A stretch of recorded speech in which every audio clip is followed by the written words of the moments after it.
An Irishman had been drinking at a pub all night. The bartender finally said that the bar is closing. So the Irishman stood up to leave and fell flat on his face. He tried to stand one more time, the same result. He figured he'll crawl outside and get some fresh air and maybe that will sober him up. Once outside, he stood up and fell on his face again. So he decided to crawl the 4 blocks home. When he arrived at the door, he stood up and fell flat on his face. He crawled through the door and into his bedroom. When he reached his bed, he tried one more time to stand up. This time he managed to pull himself upright, but he quickly fell right into the bed and is sound asleep as soon as his head hit the pillow. He was awakened the next morning to his wife standing over him, shouting, "So you've been drinking again?" Putting on an innocent look, and intent on bluffing it out, he said, "What makes you say that?" "The pub just called, you left your wheelchair there again." 2 married buddies are out drinking one night when one turns to the other and says, "You know, I don't know what else to do. Whenever I go home after we've been out drinking, I turn the headlights off before I get to the driveway. I shut off the engine and coasted into the garage.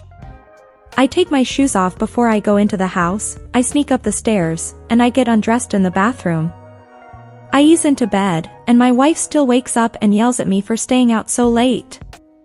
His buddy looks at him and says, "Well, you're obviously taking the wrong approach." He continues, "I screech into the driveway, slam the door, storm up the steps, throw my shoes into the closet, jump into bed, rub my hands on my wife's ass, and say, 'How about a blowjob?' and she's always sound asleep." A postman, on his last day before retiring, comes round to a house one day, and a lady opens the door wearing a black nightie and stockings. She takes him upstairs and bangs him for 20 minutes before bringing him down and serving him a delicious fried breakfast, with orange juice. "What did I do to deserve this?" he says. "Well," says the lady, "I asked my husband what to get you for your last day. He said f him, but the breakfast was my idea."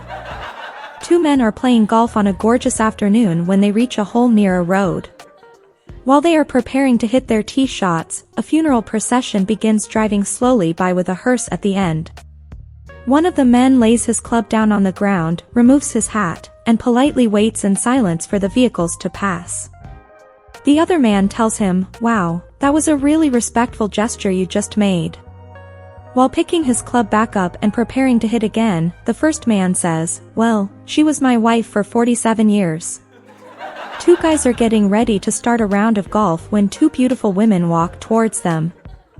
As one is getting ready to tee off when he turns to look at the women. His eyes widen, and he says, "Oh my God." His friend says to him, "What's the matter?" The first guy says, "It's my wife and my mistress." The second guy turns and looks at the women, and his eyes widen, and he says, "Oh my God. What a coincidence."